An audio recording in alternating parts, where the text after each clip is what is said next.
Google stock tumbles nearly 8% after the Bard ad shows up with the inaccurate answer, and the AI race is heating up.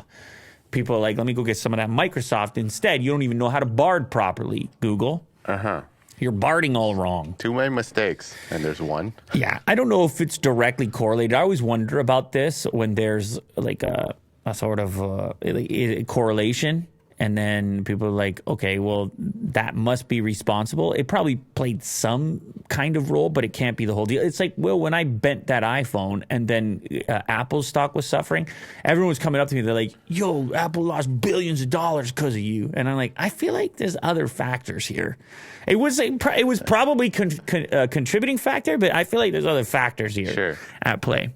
Now, Google posted a video on Twitter demonstrating the experimental conversational AI service powered by Lambda.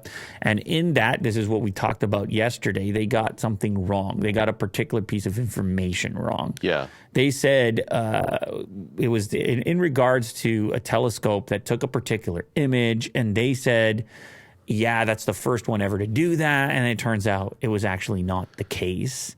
And there was a European Southern Observatory that actually had it first. And so everyone's like, yo, if your AI can't get this right, I'd best be selling my stock because you're way off. Yeah. And we're sick of it. I don't know. Anyway, you can see now it's sitting at 93 Alphabet CIA. This is down 5%, I guess, on the day. I feel like there's other factors involved, but it is still not a good look nonetheless. Like regardless, for sure, not the look you want with one of your first AI advertisements. Say, look at our proficiency in AI, and you get that one wrong. But the thing, especially if it's a commercial. The thing is, AI is going to get things wrong.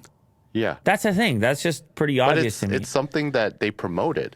But if it's like, someone just trying the program out and they get it wrong, then that's something else. These conversational AIs, they can get things wrong. It's based on this variety of inputs, and the inputs can be wrong.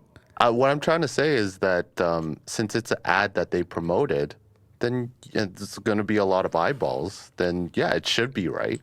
Yeah, it had like 1 million. But Will, have you ever made a blunder on something that was seen by millions of people? But I'm not a robot, though. And Google's not like promoting me in an ad. No, I know, but I'm saying that the robot is basing its data set is human generated data.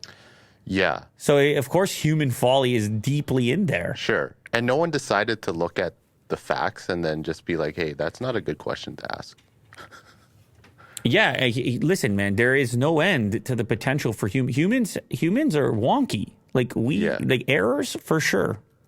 Forever, for sure, and forever. So for me, it's like, listen, this tool is going to make all types of blunders. It's really not, because it's built by humans. It's really not that interesting to me, honestly, and it's definitely not worth a -8, whatever it happens to be on the stock market. But still, it's not a good look. I'll agree with that. Sure, it's not a good look, but it's not that big of a deal either. I would say, you got to double check it. But that's coming from you and I, who have made a tremendous number of mistakes on the internet for millions of people. Oh, yeah, definitely. So